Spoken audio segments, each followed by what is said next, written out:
This week, syringes are discovered in a children's playground. Plus, a creepy discovery on a Bronx street. And he's out and Katie's dead. She's still dead. A family is outraged after the drunk driver who killed their 7-year-old girl is released on parole. Right now, Fox 5's Crime in the City.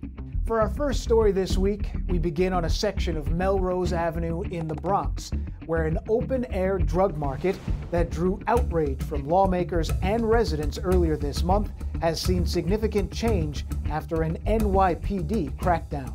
Now to a Fox 5 exclusive. We're going back to a Bronx neighborhood that we profiled earlier this month that was riddled with drug use, leaving residents and lawmakers demanding change. Fox 5's Arthur Chien returned to the Melrose section of the Bronx and found while there has been a larger police presence in that neighborhood, there are still issues that need to be addressed. On the face of it, we thought this was a success story. See how clean the street is? Well, on September 14th, this is what it looked like on the very same block of Melrose Avenue north of East 149th Street. An open-air drug market lined with people shooting up. A man passed out by a pool of his own vomit. Residents called it this. Hell on earth. So considering the split screen of then and now, it looks like two very different worlds. A stunning change brought on by Congressman Richie Torres, who wrote a scathing letter to Mayor Eric Adams demanding action. 3 days after Fox 5's report aired, city officials swept in. A lot of people. Big people, important. We talked to Hassan on our first visit. He'd lost a lot of customers, fearful to step foot on that block. Now he uses a word we don't often hear New Yorkers use when describing city government. Perfect. So now it's perfect. Clean. So Fox 5 decided to spend an afternoon examining the changes. And as we walked further down the street, we noticed a dramatic difference. A group of about a dozen men at the intersection. Some shooting up, others already high. Some nodding out so badly, they're doubled over. All of this in the afternoon with children walking by. Then, we also saw the response Hassan was praising.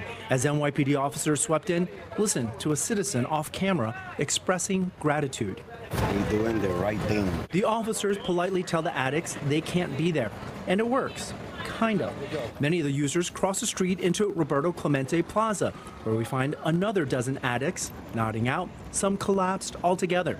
One man's even lost track of one of his shoes. And so our success story comes with a heavy twist. It's impossible with walking here. The increase in police presence out here is plain to see. Equally obvious is the impact that it's making on this block.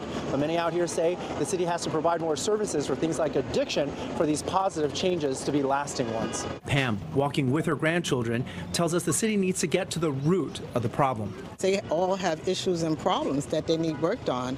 And instead of just pushing them aside, find out what the problems is. The city cannot play a game of whack-a-mole.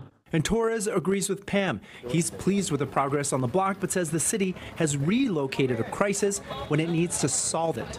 If we were outside one police plaza or City Hall or in a neighborhood like the Upper East Side in Manhattan or Park Slope, Brooklyn, an open-air drug market would never be allowed to flourish. And inequity, Torres says, that's costing everyone here in different ways. We now go to the Ramon Aponte playground in Hell's Kitchen Park, where parents' concerns over drug use are rising after the discovery of syringes found in some bushes. Parks across the city littered with syringes. And to make matters worse, the Parks Department says they aren't always able to lock the gates at night. Fox 5's Antoine Lewis explains why they're blaming this on safety issues. As these kids enjoy Ramon Aponte playground inside Hell's Kitchen Park, a stone's throw away, 2 syringes in the bushes. Akeem Abdul is a dad who was at the park while we were there. It's a little upsetting because sometimes you have little children that's in the park and sometimes their parents are not aware of what they're doing. Welcome to the Waterfront Parks and Environment Committee of Community Board 4. Concerns about drug use at Hell's Kitchen Park near West 47th and 10th and the playground inside Matthews Palmer Park 2 blocks south were part of a recent community board meeting where Hell's Kitchen residents expressed concerns about drug paraphernalia and vagrancy and other quality of life issues. Kevin Crane didn't attend the meeting but shares the concerns raised.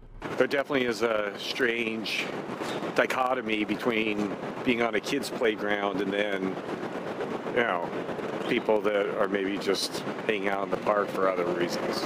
City Parks officials attended last week's board meeting where the subject of syringes repeatedly came up. You guys are hopefully going to help us address getting the needles picked up. Some residents believe homeless persons hanging out in the parks are contributing to the problem, especially at night when the parks are supposed to be closed. But parks reps say that sometimes employees run into situations where it can be difficult to do so by the scheduled closing time. When we get there, people refuse to leave, and we're sending maybe 1 or 2 people there at a time as part of the lockup crew. They're not going to get into altercations and fights with these people. They ask them to please leave, but every single night I'm getting pages telling me that they can't lock up certain playgrounds because people just won't leave. It's not a good look, man. We've got kids out here playing, and it's all about their safety, and it's not good for them in this environment. Now, the Parks Department says that both playgrounds are being locked by staff at night, and that Parks enforcement officers have also increased their patrols to address residents' concerns. Up in the Williamsbridge section of the Bronx, the NYPD making a startling and creepy discovery after they find a snake in a bag on the street. Now, forget a snake in your boot. That's a cowboy reference, by the way, for those of us who are from the city. Here in the Bronx, a snake in a bag is what's been spotted in the Williamsbridge section of the borough. Police say the creature was found in a bag on East 212th Street and White Plains Road earlier this afternoon. Emergency services here came and charmed the snake away. No injuries have been reported. No word on how it got there or where it has now been taken. Over on Jamaica Avenue in Queens, a man wielding a rifle stormed into a bakery, attempting to rob the store.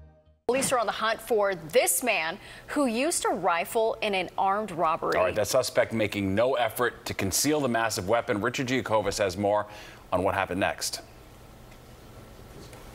Frightening and alarming surveillance video put out by the NYPD tonight shows a man with a blue bandana over his mouth holding a large rifle and aiming it at a female employee behind the counter of Panorama Bakery in the Woodhaven section of Queens. It's too much. New York is danger.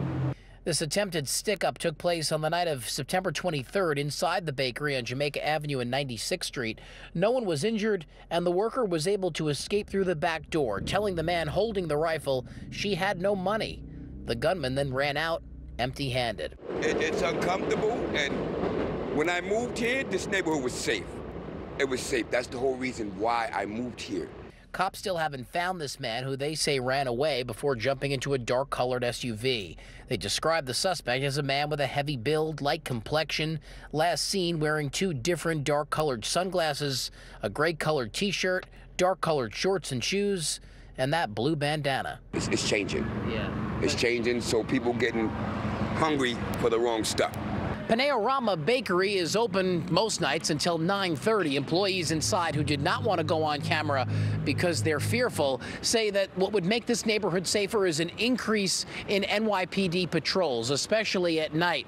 They're asking for that. Meanwhile, the NYPD is asking anyone who knows anything about this attempted robbery, if they saw something, call the Crime Stoppers at 800-577-TIPS. And finally, we leave the city for Long Island, where the family of 7-year-old Katie Flynn are expressing their outrage after the man responsible for Flynn's death in a drunk driving crash was granted parole and released from prison. Outrage on Long Island after the drunk driver who killed a 7-year-old in a wrong-way crash 19 years ago was granted parole and released from prison. Fox 8 Jody Goldberg has reaction from the victim's grandparents. Everybody's hurt. We're broken. Every week, Christopher Tangney puts fresh flowers on this boardwalk bench in Long Beach. It's just one of the ways he and his wife, Denise, remember their granddaughter, 7-year-old Katie Flynn. 19 years. Martin Heidgen was convicted of murder in Flynn's death, and also the death of limo driver Stanley Rabinowitz, who was bringing Flynn, a flower girl, at her aunt's wedding back home with the rest of her family in 2005. We had a wonderful wedding, got into a limousine, didn't drink and drive, did everything right. This could be anybody's freaking story. Heidgen, who was 24 at the time, crashed his pickup truck into them while driving drunk the wrong way. He was sentenced sentenced to 19 years to life in prison, but just last week he was released. He's out, and Katie's dead. She's still dead. Denise says during the trial, prosecutors argued what Heitgen did was deliberate. He was desperate. He lost his job. He was trying to commit suicide, and that was never covered properly over the years. Nassau County District Attorney Ann Donnelly disagrees with the parole board's decision and says she doesn't believe Heitgen learned his lesson. To let him out after the minimum sentence doesn't seem to reflect,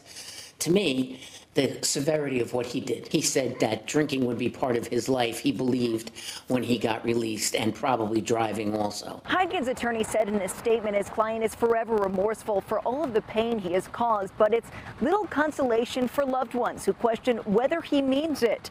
They say they're the ones serving the life sentence. We never got an apology whatsoever. It never goes away. The pain never goes away. The Tangnys say all that's left are pictures of their granddaughter, someone who loved life and had so much more of it to live. That's this week's Crime in the City. Subscribe for more at youtube.com/Fox5NY.